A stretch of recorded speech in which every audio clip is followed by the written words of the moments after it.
What's going on, everybody? You've got the card board coach here with your boy, Coach Co. And team, we have a very special guest on the podcast here today. We have KAYLA Norsworthy, aka KAYLA Collects. How are you doing today? I'm doing great. And you have the best intro in the game, I gotta say. I gotta give you props for that. I appreciate it.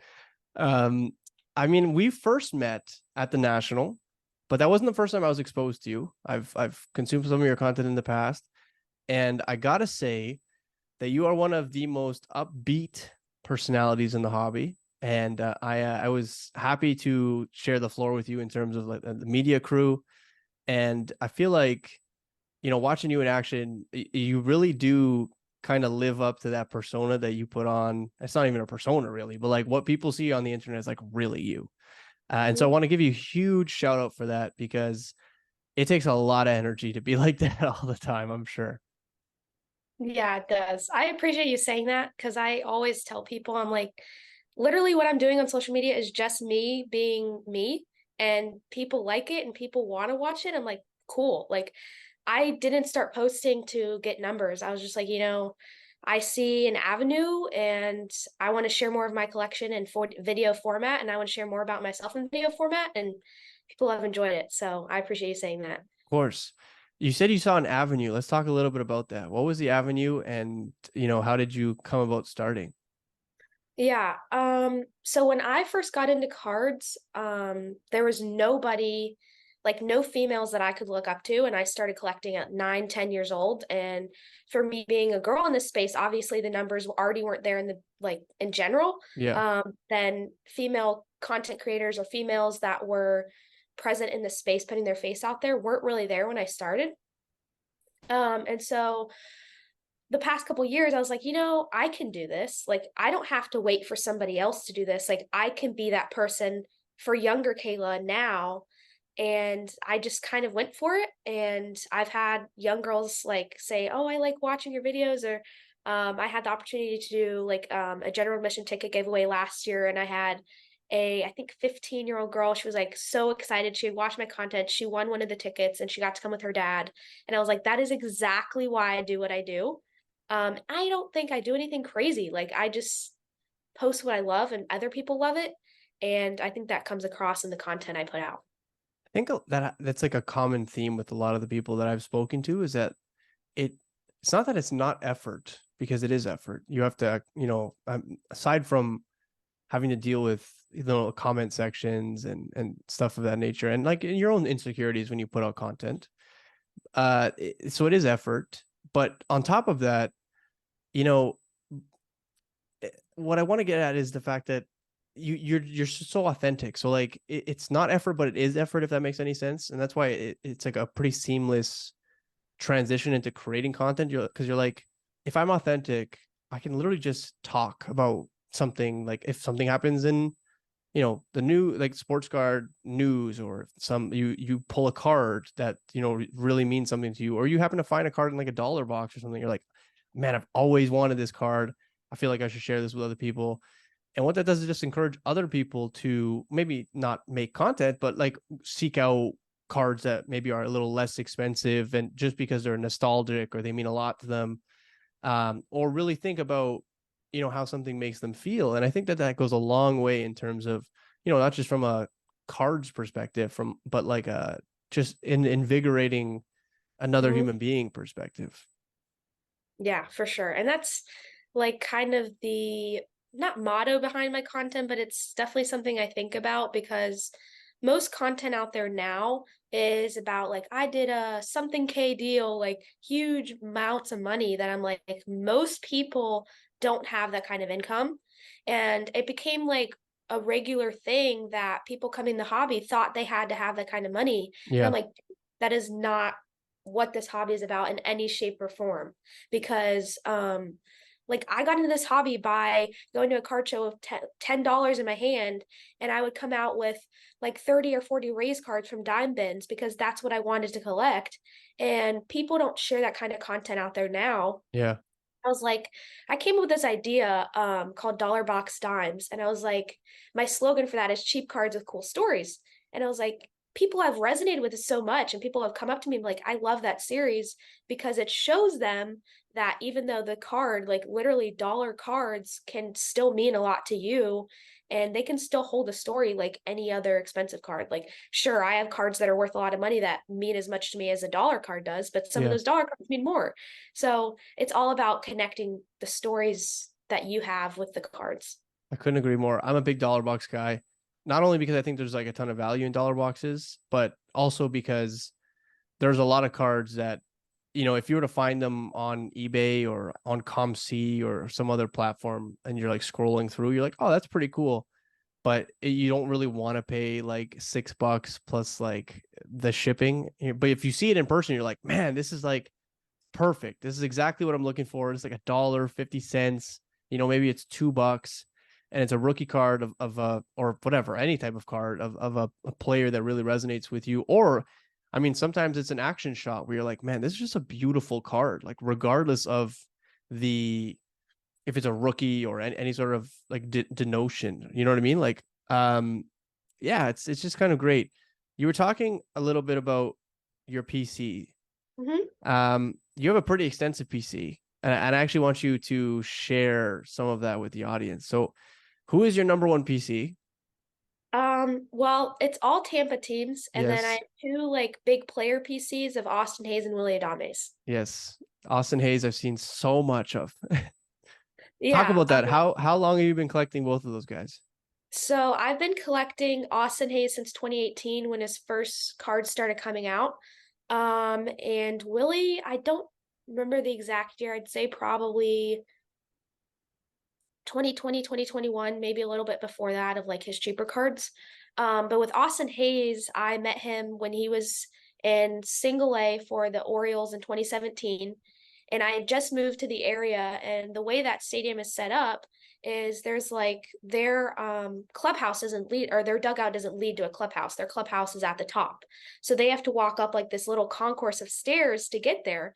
And so you have this like face-to-face interaction with players, which I thought was insanely cool at, Yeah, I don't know, I was in eighth grade, so maybe like 13, 14 years 13, old. 14. Yeah. Yeah. And so I went to the first game of that season, super like cold and like not great weather, but I was just excited to be there because I love baseball. And so I was getting high fives from the players as they were coming up because I'm like, this is just so cool. And so he actually gave me his broken bat that game. I didn't ask for it. I didn't even know that was a thing you could really ask players for. And so I developed a relationship with him from there. That season, he got called up to Double A, skipped Triple A, and made it to the Orioles. Then the following season, he started off in Double A, and I was like, "Hey, I'm the one you gave your bat to. Like, I collect your cards now." And he at the time had like an opening day and like a top space rookie and like one other insert from Top Series One. And he's like, "Oh yeah, I remember you." He signed everything I had, So wait, you met him and again in person? yeah. So the Whoa. following year, in 2018, I met him in the Double A, and later that season, I had a paper I'd write for journalism about a local person.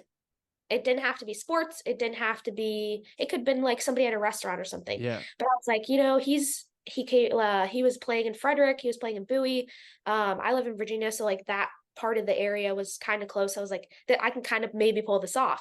And so I asked the Bowie Bay Sox, I was like, hey, my mom actually called him. She's like, hey, my daughter, she's in ninth grade. This is at the time. And she would love to interview Austin for her journalism class. Like, is there anything we need to do on our part to make this happen? Like, it'd be so cool. They actually took care of me. They took me on the field for batting practice. I got to interview him afterwards, got to sit down with him for like 20 minutes probably. And it was just an incredible experience. And so he's kind of like a friend of mine now.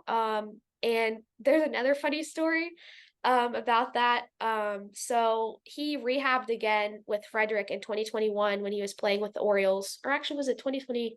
I think it was maybe it was 2019. I don't know. I lose track of years. COVID Yeah. Yeah, I messes know. with all It's of our just a brain. complete mind wipe. Yeah. And so he rehabbed, and I was like, he's signed a lot for me. I don't need to ask him anymore because I was trying to get each of his different cards signed as they came out. And I was like, I just need to give him something, like showing him he doesn't need to give me anything else. And so I gave him Skittles. He had a choice, actually. I've never told this part of the story. He had a choice between Sour Patch and Skittles. He chose Skittles, and he hits a home run that game. And I was like, okay, definitely is the Skittles, right? Like, can't be that Yeah. quick. So the next game I see him, he's rehabbing Norfolk. I give him Skittles. He hits a home run 2 times. This goes on for 5 times where I see him at random games over the span of like 3, 4 years where he hits a home run every time I give him Skittles. And it just becomes this inside joke with us. And the Orioles actually ended up posting a video of him in the dugout after he hit a home run, dumping Skittles in his mouth, saying every time. And some of the teammates know about it now, like Cedric Mullins and Ryan Mountcastle know about it. Yeah. And the streak did end, I believe, at the end of last year or the year before. But funny enough, I'd always gotten them from the same 7-Eleven. And that day they were sold out. They didn't have any. So I had to go to a different store. I had to go to Sheets. You probably don't know what Sheets is, No, I but don't. it's like a gas station. It's like a 7-Eleven kind of. Yeah. Um, and I had to get them from there. So I think the Mojo is a 7-Eleven and not the Sheets. So we have to try to bring the streak back. But he actually has a card from a game that he hit a home run. He robbed Vlad Jr. of a home run and hit a home run in that game. So that's one of my favorite cards. That was actually a part of my Dollar Bucks Dime series. But that's why I collect him, is because of the personal connection. I probably wouldn't collect an Orioles player if it wasn't for that. Like, I don't Yeah. have to the Orioles any other way. But with that story and the connection I was able to build with him and knowing him now, it's just so cool. That's incredible. I have a few questions. The first one is, do you just bring Skittles every time you go to the games now?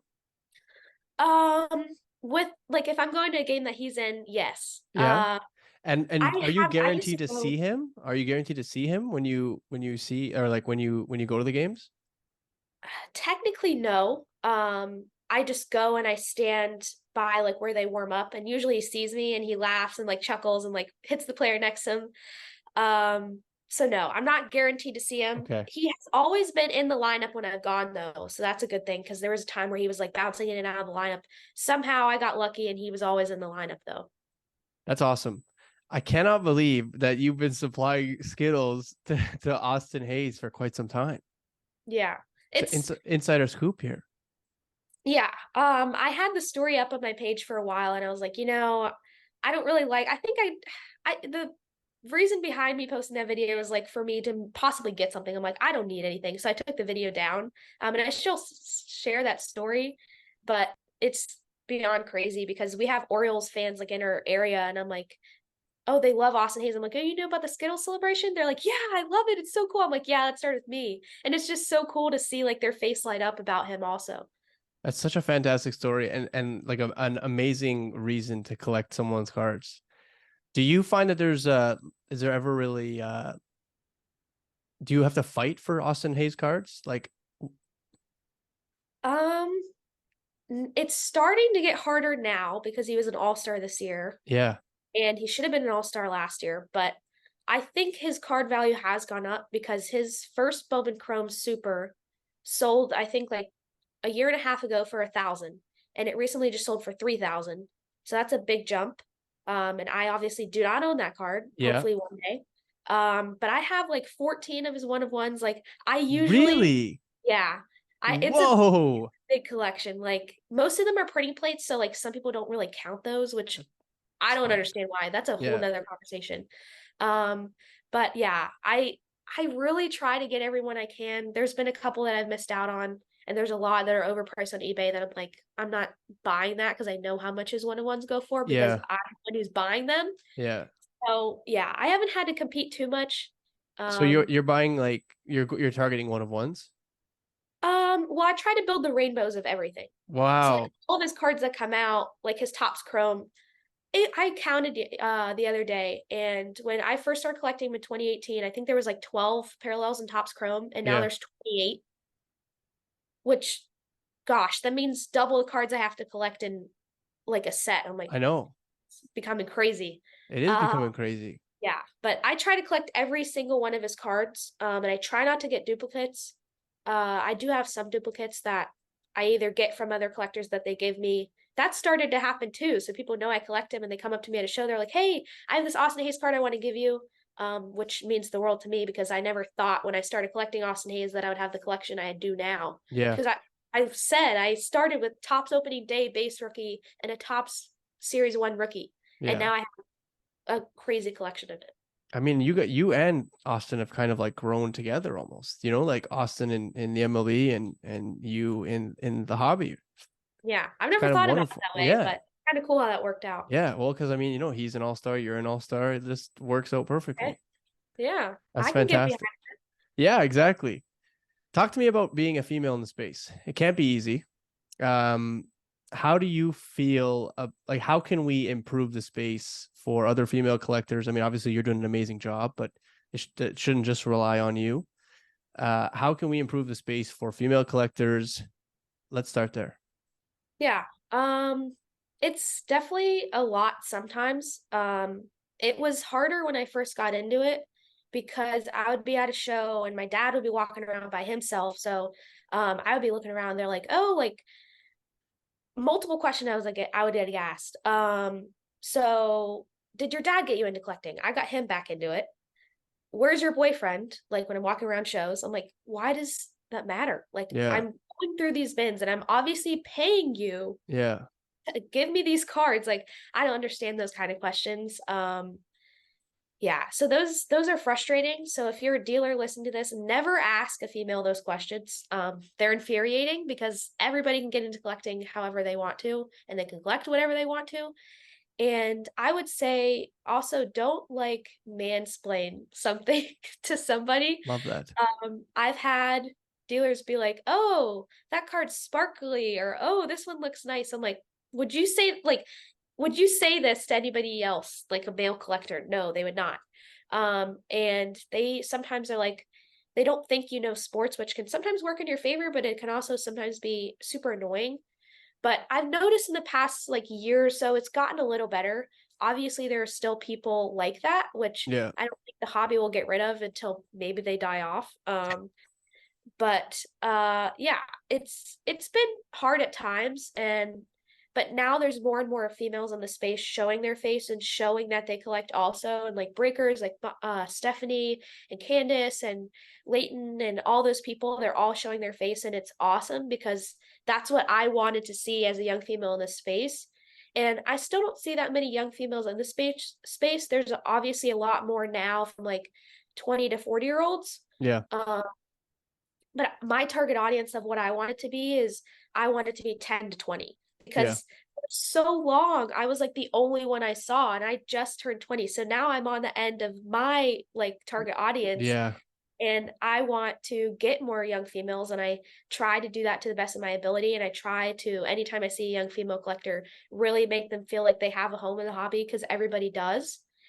Yeah, so I hope that answers your question. No, of course it does, and then some. How do you how can you make sure that your content continues to resonate with younger collectors? I think just sending like a positive message, that everybody can collect and there's no wrong way to collect. Hence the dollar bucks dimes. Like you don't have to even have $100 to spend on a card. You can have literally $1 and get a Yeah. super cool card that means a lot to you. And you can save your allowance. You can save your report card money. You can go cut some grass and like have money to spend on these cards. And I think younger collectors now all go after the flashy stuff, like the flashy modern basketball and flashy modern football, because it's what they see on social media and it's what they are digesting, and it's the people they look up to in this space. That's what they're dealing in, which I don't fault them at all because that's what they love. But if these kids don't love it and they're just trying to flip to get bigger cards, that's fine too. But the true collectors need to know that like they can collect what they like and share it and there will eventually be people that resonate with you sharing those kind of cards. I never thought that people would be like, "Oh, I think your Austin Hayes card is so cool. I want to give you one." Yeah. That never crossed my mind when I started posting it. I was posting it because I wanted to post cards on my page. And so I think younger collectors need to see more of that. And I think they need to see that there could be stories with every single card and every single collector. I agree with you 100%. I think that the collecting side is probably less sexy from like a marketing perspective. Do you know Yeah. what I mean? Yeah. It's like you can't have a thumbnail that says like I just found like I don't know, the most desirable card for my personal collection, right? Like it just doesn't work the same as like I just spent $35,000 on sports cards, right? And so naturally those other videos will probably get way more interaction. Their analytics on them will be way better. But I think that at the end of the day, it all goes back to collecting. And if it doesn't right away, it will eventually, right? Because I know people who jumped into the hobby 2019, 2020. At some point, you just kind of burn out of like flip life. And you really start to, and maybe it's a dollar, like it's a dollar amount that like these people need to get to, or maybe losing their shirt on a guy that everybody else said was going to be great and ended up like, I don't know, tearing an ACL or being a third string instead of like actually a starting quarterback, right? Like everyone kind of has like some sort of correction, I find. And when that happens, it's like almost it's an eye opener to start collecting the things that you genuinely enjoy. And I feel like everyone gets into the hobby, even if it initially was for money, because they feel some form of way either towards another player or towards a moment in time. Maybe it was with their grandfather or their aunt, or you know what I mean? Like my mom got me into collecting, right? So it means a lot to me that there's another female in the space that's advocating for other females in the space, because like a lot of people have like stories like, oh, like me and my dad, and I'm like, no, like my mom got me into like collecting sports cards. Like my mom gave me the cards that she collected. And I mean, the stuff that she had was pretty good for the year. Like for the back then, she would have had like crazy stuff back then. But like because it was the 90s, it ended up all being not very expensive, but like full sets. And that's kind of like what I've taken into collecting now. It's like when I first started collecting, it was all collecting the sets and making sure that every page in that binder was filled out. Now I try to get full sets. I'm putting them in PSA slabs and stuff of that, so like taking it another step further. But yeah, so I think it's really important what you do on a regular basis, especially, not just as a female, but for younger collectors and spreading the message of like true collecting. And that's not to say that you can't also sell things. You know what I mean? Like you can still sell things to fund your PC. You can sell things to fund your life. But, at the root of it, it should truly be collecting. Yeah. And it's funny because my grandpa isn't into cards. He collected cards when he was super young. He was born in 1940. So he had cards, and then when he went away the army, his stepmom threw him away. And so now he actually went to the Bay Area card show with me. That was the first card show I'd ever set up at. And he went with me, and I sold my black box 1/1 Jokic auto that I pulled because I had no attachment to that card. I Yes. captured the video, me Yeah. seeing my reaction to that card, and that's all I need. I don't need the card anymore. Like I want it to go someone that will appreciate it, or eventually sell it to someone that appreciates Yeah. it. And he was like, "Wow, that's a lot of money for that card." And I was like, "Yeah, it's not like the most expensive card I have. I mean, it was up there." And he was like, "Why don't you sell that one?" I was like, "I don't need to. Like, I don't need to sell that card right now for Yeah. me to have the lifestyle I do. Eventually, if I run into some problem or I need to, it's always there for me to sell." And he's like, "Well, I give you these cards to sell," because he gives me cards sometimes. And I'm like, "No, like I want to keep them for my collection. Yeah. Don't always need to keep them." And I was like, "I want to keep them until I don't have to keep them." Yeah. I It's so funny because I think some people don't always have that mindset, and it blows my mind. I was like, You don't have to sell the card unless you need to or you want to. Yeah. Hold on to it. Like it's not something that you need to be ashamed of. Or like sometimes in a deal, I may get a card and I'm like, okay, now I have to sell this card for this because I want to keep this card. Yeah. I think that's how it should be. But that's not how everyone runs their kind of business. So I guess everyone's different in that way. Everyone's different for sure. What kind of stuff does your grandpa give you? Nothing like major. No, but I'm just curious. Yeah, he goes to Goodwill and like the hospice store near him. And sometimes like there's been a couple good finds. There was a couple binders he got from the hospice store that had like a Ripken rookie in it. It had like a Schmidt rookie. It had a Griffey rookie in it. Like it was a good binder. Yeah. I'll probably grade some of them, but like that little uh collection came with probably 60 good cards and a binder of like junk with it. Yeah. Yeah. And Yeah. that's how most of them are. Like they're 80s, 90s stuff that has no value really Yeah. now. And so usually I donate them back to a store near me, or like I try to find somebody that wants to like put the set together or something like that. But yeah, he loves when he finds me stuff. He's like, "Oh, I found this at the store today." I'm like, "Okay, this isn't really worth much, but I can keep this." But yeah, he loves hooking me up whenever he finds stuff. I love that. There's a story that the 2003 Topps Chrome LeBron James Gold number to 50 was actually found at a Goodwill like 10 years ago. So, I mean, Wow.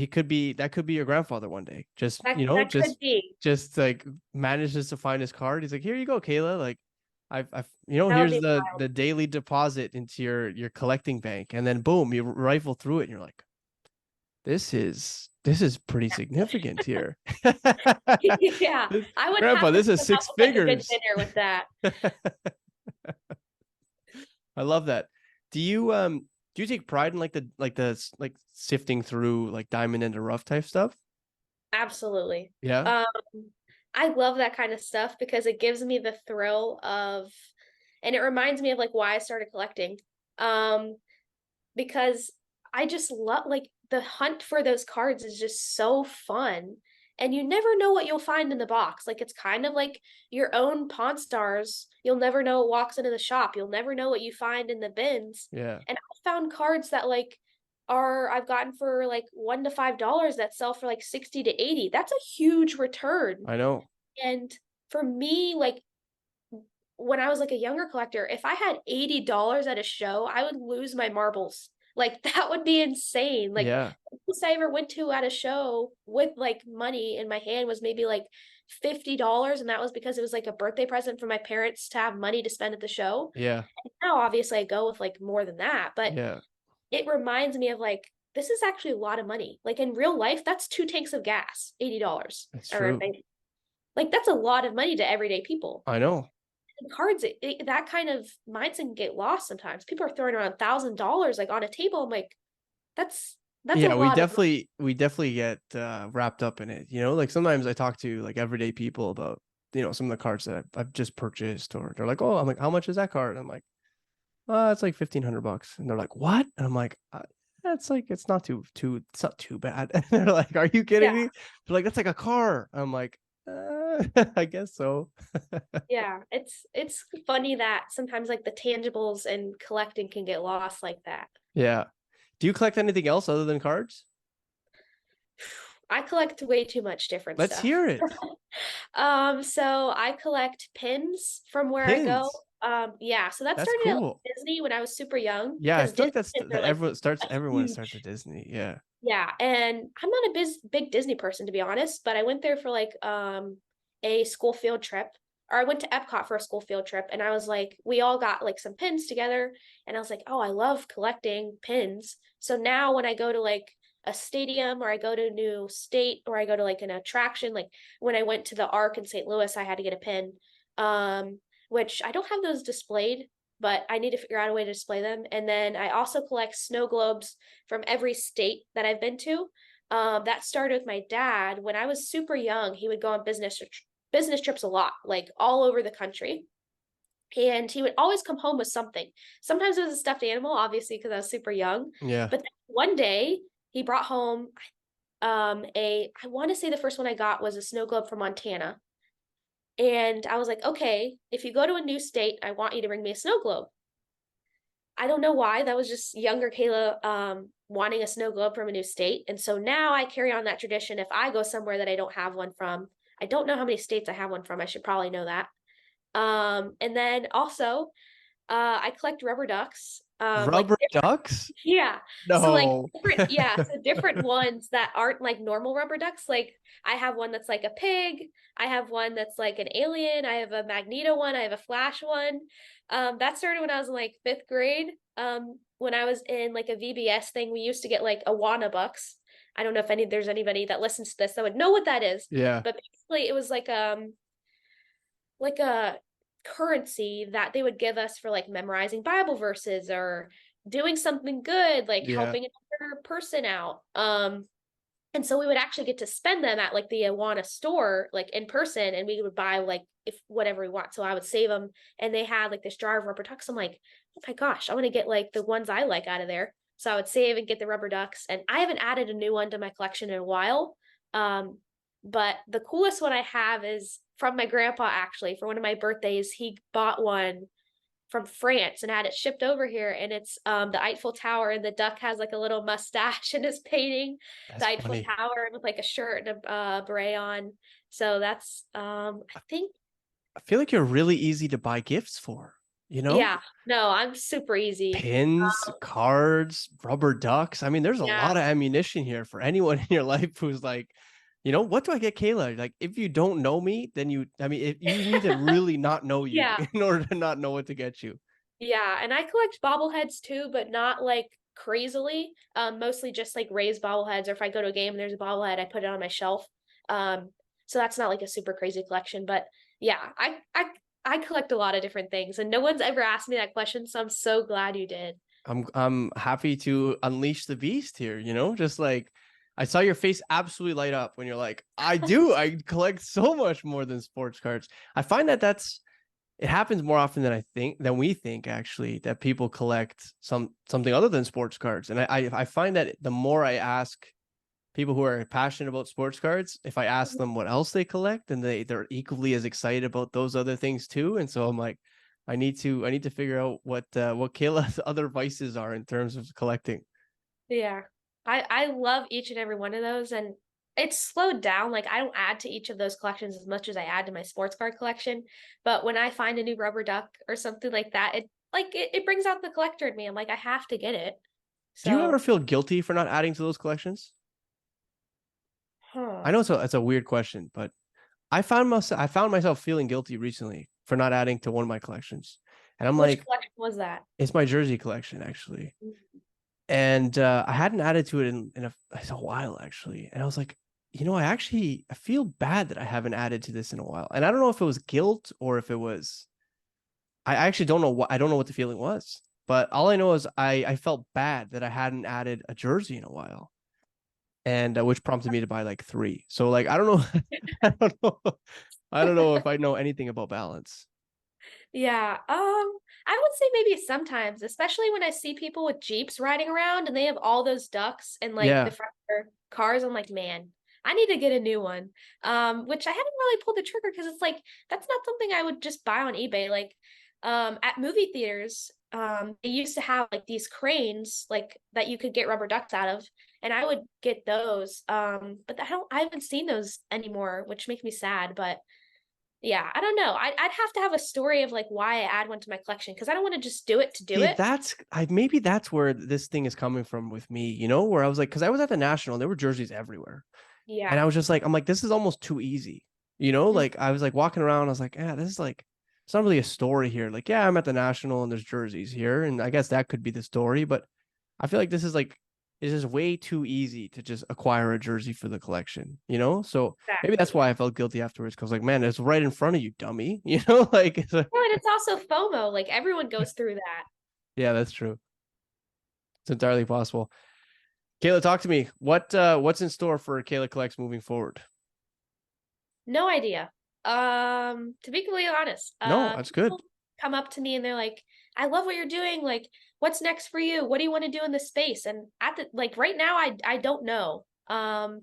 There's avenues that are opening up for me that I'm excited about, but I don't know if necessarily I'll take each and every opportunity, which I am blessed to say that I don't have to take Yeah. every opportunity and that I have opportunities to begin with. Yeah. Because when I started, I would have never thought I would have the opportunities I do. But right now I'm writing for Hobby News Daily. I have an article that comes out every month. I'm writing the hot listing daily for slab stocks. That's on their newsletter and on their Instagram. And that's like my goes back to my journalism background, which is what I want to do long term. Like my umbrella goal, this is way out in the future, but to be an analyst at the Olympics. Um, Wow. yeah, That's it's a amazing. big goal. Yeah. I think It's also eventually very specific. yeah, it's because I grew up with a dream of being a professional soccer player, and being on the US women's national team. And that goal can't come true for me. And I still have a love for that game and like for women's soccer. And I had like this written down under a like Mia Hamm signed picture I had. And I always had the dream to go to the Olympics because to me that is like the epitome of sports. And so now I get as close to the game with like as I can by interviewing players and sharing their stories. And so for me, if I could get to the Olympics and share those stories and still be an Olympian in my own way, Yeah. that would like achieve my biggest childhood dream. And I'm not afraid to put that out there.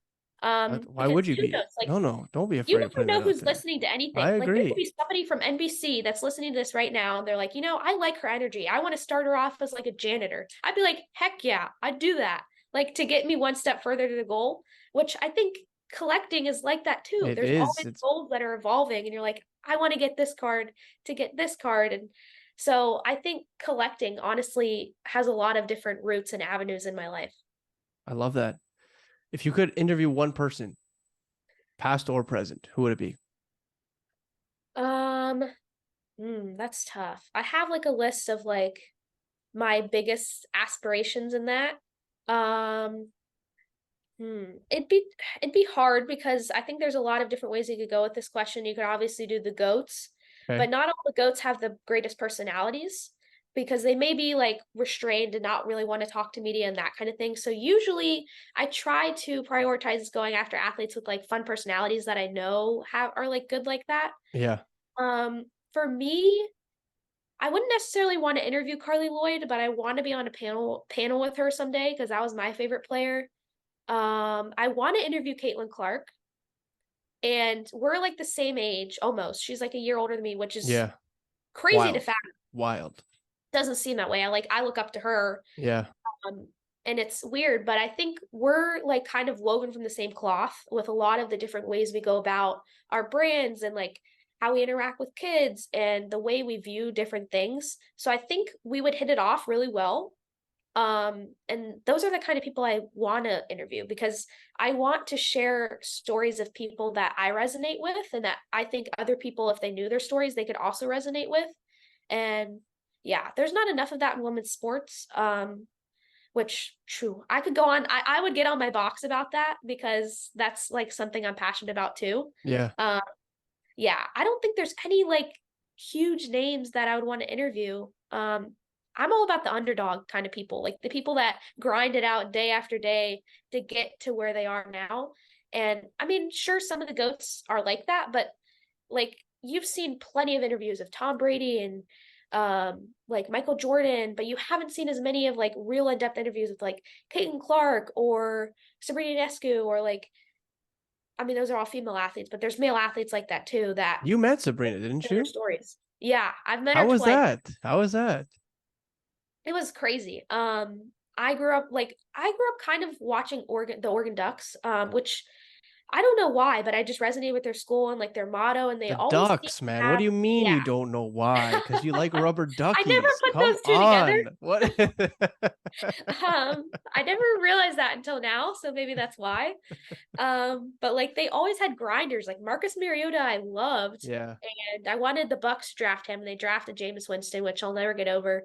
Um, but meeting her, I met her at the Mint Collective, which that was a crazy opportunity in itself because I got to be like kind of a media ambassador for them in a way, Yeah. which I posted a video and this was just a spur of the moment idea. I was like, I don't see any young faces being represented at the Mint, and the Mint is huge, and it's like mostly corporate-ish, like it's Hmm. mostly make connections. But I'm like, younger collectors need to like maybe aspire to save their money and go to this because it's so important if you want to make connections.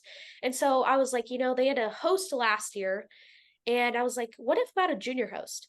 So I make this video, and I am like, this is my official application to be the junior host of the Mint. And they loved the idea. I got to go out there and be a part of it. I never would have thought would have met Sabrina. I was like, I might get to get a picture with her, Yeah. but they actually took me and Stephanie Mama Breaks behind the scenes of like the room she was in before she went out to the panel, and we got to talk to her and introduce ourselves, and that was just insane for me because I watched her at Oregon for so long, and that was a player I wanted to interview. Like, it's on my list. Each year Yeah. I write goals, and it was like far out there athletes, like way down the line. I want to interview this person. And I wouldn't have thought it would happen this year, to be honest. And I got to meet her at the eBay collectors camp too. And she was like, "Oh, I remember you from the Mint. Like, how's it going?" And I talked to her. But yeah, that was a crazy experience. Caitlin Clark's not far away. No, She's not far no. away. Don't I worry, you know, know? because she's now like involved with Tops and Fanatics. And so I'm like kind of Yeah, feeling yeah. out. You're like, how do I squeeze in there? Yeah. You know? I'm like, if she has like an event, like you want Yeah. me to like kind of cover it kind of thing. Yeah.